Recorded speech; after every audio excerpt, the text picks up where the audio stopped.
श्री चंद्रशेखर जी। माननीय सभापति जी, जय भीम। बहुजन समाज में जन्मे सभी संतों, गुरुओं, महान पुरुषों को नमन करता हूं, जिनमें महात्मा ज्योतिबा फूले, डॉक्टर बाबा साहब अम्बेडकर और मान्यवर काशीराम साहब को मैं याद भी करता हूं आज के दिन पर। साथ साथ नगीना की महान जनता और भीम आर्मी और हमारी पार्टी आज़ाद समाज पार्टी काशीराम के साथियों का भी धन्यवाद करता हूं। इसके बाद अपने कुल गुरु जगत गुरु सदगुरु रविदास जी महाराज को भी मैं नमन करता हूं, जिन्होंने दुनिया को लगभग 600 साल पहले बेगमपुरा शहर के रूप में दुनिया का सबसे महान लोकतांत्रिक दर्शन दिया। अध्यक्ष महोदय, माननीय सभापति जी, 14 अगस्त 1947 को ये देश अंग्रेजों के अधीन था। 15 अगस्त 1947 को हम लोग आज़ाद हुए। 16 अगस्त 1947 को देश आज़ादी में था, लेकिन धन धरती राजपाट में बंटवारा नहीं हुआ। जो साधन संसाधन थे उनमें बंटवारा सही रूप से न होने के कारण एक बहुत बड़ी आबादी सुविधाओं से वंचित और सम्मान से वंचित रह गई। उनको सम्मान देने के लिए और अंतिम व्यक्ति तक सुविधाएं पहुंचे, इसके लिए लोकतंत्र की व्यवस्था हुई। लेकिन आज़ादी के 70 साल बाद भी हम कहाँ खड़े हैं, इस पर ये चिंता का विषय है। मैं मानता हूं कि सामाजिक न्याय तभी होगा माननीय सभापति जी, जब जातीय जनगणना पूरी होगी और जातीय जनगणना कराई जाएगी और साथ साथ संख्या के आधार पर आरक्षण जो है वंचित वर्गों का बढ़ाया जाएगा। उसके साथ साथ जब राष्ट्रपति जी अभिभाषण पे बात रख रही थी तो उन्होंने शहरी और ग्रामीण क्षेत्रों के विकास की बात कही और ये भी कहा कि दुनिया में सबसे उत्तम शहर हमारे यहाँ बने। लेकिन माननीय सभापति जी, 70% आबादी तो गांव में निवास करती है, तो गांव की आबादी के बारे में भी सोचना होगा कि उनका जीवन कैसे बदले। माननीय सभापति जी, उच्च शैक्षणिक संस्थानों में बहुजन समाज के जो छात्र हैं उनके साथ कास्ट एट्रोसिटी हो रही है, निरंतर उनकी हत्या हो रही है। साथ साथ जो सरकारी कर्मचारी हैं दफ्तरों में, उनके साथ भी जो SC ST OBC और मुस्लिम और अन्य धार्मिक अल्पसंख्यक, उनके साथ भी माननीय सभापति जी जातिगत और धार्मिक जो है शोषण किया जा रहा है। इसलिए मेरी मांग भी है कि पुरानी पेंशन को भी अध्यक्ष जी बहाल किया जाए। जो कर्मचारी देश की सेवा में लगे हैं उनका भी सम्मान होना चाहिए। साथ साथ सभापति जी, भाजपा ने चुनावी लाभ के लिए सबका साथ सबका विकास के नारे दिए जो खोखले हैं, क्योंकि 10 साल में दलित, पिछड़े, आदिवासी, मुस्लिम और अन्य धार्मिक अल्पसंख्यक जो अत्याचार हुए हैं वो किससे छिपे हुए नहीं हैं। ये गलत है, ये बंद होना चाहिए।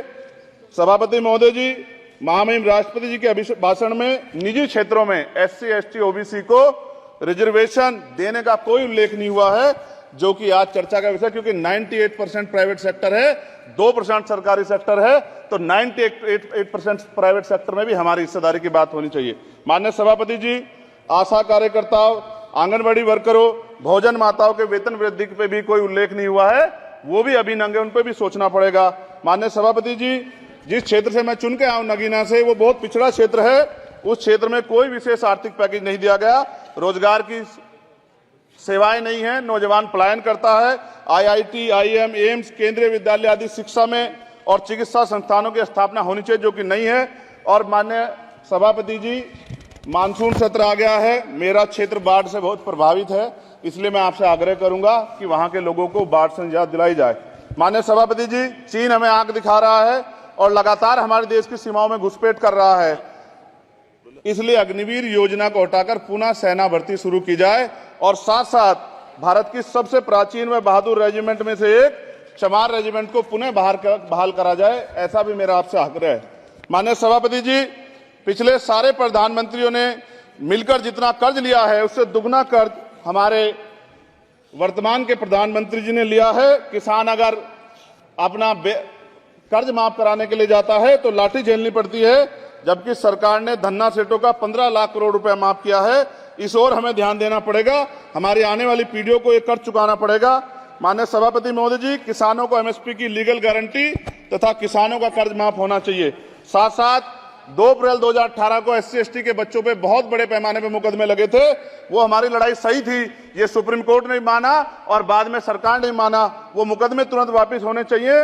माननीय सभापति जी, प्रेस जो है उस पर भी शिकंजा कसा जा रहा है, जो पत्रकार सरकार खिलाफ बोलता है नौकरी से हाथ धोना पड़ता है, और सोशल मीडिया हमारा हथियार है, उस पर तरह तरह के प्रतिबंध लगाए जा रहे हैं और विरोध करने वालों को सोशल मीडिया हैंडल भी सस्पेंड करा दिए जा रहे हैं।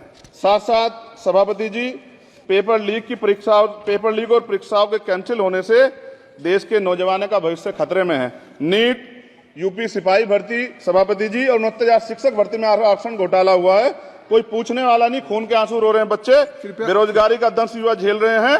इसलिए मेरा आग्रह है कि युवाओं के लिए कृपया समाप्त करें चंद्रशेखर। माननीय सभापति जी, मैं पहली बार बोल रहा हूं, आप कहेंगे मैं बैठ जाऊंगा, मैं आपकी बात, मैं संवैधानिक मर्यादा का पालन करूंगा, मगर हम तो माननीय सभापति जी सुन ही रहे हैं। आप बोलिए, 1 मिनट। धन्यवाद। एक मिनट और बोलिए। अध्यक्ष सभापति जी, नारी सम्मान की बात करने वाली सरकार, हमने मणिपुर देखा सर, हमने पहलवान बेटियों का हर्ष देखा सर, और हमने सर हाथरस की बेटी का हर्ष देखा सर, और हाथरस के परिवार को जो वादा किया था सरकार ने वो भी पूरा नहीं किया। और महिलाओं में भी, स्पेशली दलित, पिछड़े और मुस्लिम वर्ग की, आदिवासी वर्ग की महिलाओं के साथ आज भी एनसीआरबी का डाटा कहता है सर जो जुल्म हो रहा है वो सहनीय नहीं है सर। साथ साथ कोविड में तैरती, हमने कोविड में बहुत सुना सर, कोविड में तैरती लाशें भी गंगा में हमने देखी है सर, और मजदूरों का हाल भी हमने देखा है। सभापति जी बस सब समाप्त कर रहा हूं। नोटबंदी पे छोटे मजले उद्योग की जो कमर टूटी वो भी हमने देखी है। सभापति जी, शैक्षणिक संस्थानों, विश्वविद्यालयों में, चिकित्सा संस्थानों में ओबीसी एसटी के योग्य अभ्यर्थी को एनएफएस करके जिस तरह निकाला जा रहा है, लेटरल एंट्री करके जिस तरह हमारे रास्ते बंद किए जा रहे, ये भी हम देख रहे हैं सभापति जी। साथ साथ मेरा ये कहना है सर, ये सबका इशू है कि प्राइवेट कर्मचारी सर और सरकारी भी कई जगह पे 8 से ज्यादा घंटों से काम करते हैं, और उनको जो सर उचित वेतन भी नहीं मिलता, तो न्यूनतम वेतन 20,000 रुपए तय हो और 24 घंटे की ड्यूटी। उदाहरण के तौर पर यूपी पुलिस सर बहुत पूरा काम करते हैं वो लोग, वो राज्य के विषय हैं। आप सर मैं आपके राज्य सरकार के लिए भी आपके संज्ञान में डाल रहा हूँ विषय सर। पुलिस सब जगह है सर, लेकिन सवाल ये है सर, बहुत पसीना बातें हैं, 8 घंटे की ड्यूटी और वेतन विसंगति, वोटर स्कीम से उनको जो बाहर किया जाए। माननीय सभापति जी, 1 मिनट चाहिए सभापति जी। राष्ट्रपति जी ने धर्म के बारे में बात की थी, राम मंदिर से पहले हमारे गुरुगढ़ तुगलकाबाद का फैसला आया था राष्ट्रपति जी, वो सभापति जी अभी तक दिल्ली में स्थित सदगुरु रविदास जी महाराज का गुरुगढ़ नहीं बना। साथ साथ सभापति जी, अपनी बात को खत्म करते हुए मैं आपसे कहना चाहता हूं कि जितना देश दूसरों का है सर, इतना हमारा भी है। हम मरने के लिए पैदा नहीं हुए, जो चाहता है हमारी हत्या कर देता है। मूछे रखने पे, घोड़ी पे बैठने पे, मटकी छूने पे हमारी हत्या हो रही है। क्या बदला है सर 70 साल बाद भी? दलित, पिछड़े, मुसलमानों पे हिंसा नहीं रुक रही है सर। मेरा आपसे संरक्षण के साथ ये आग्रह है कि इन घटनाओं को रोका जाए, और देश किसी की बपोती नहीं है, देश संविधान से चलता है सर, और संविधान से चलेगा, संविधान छेड़खानी बर्दाश्त नहीं की जाएगी सर। धन्यवाद।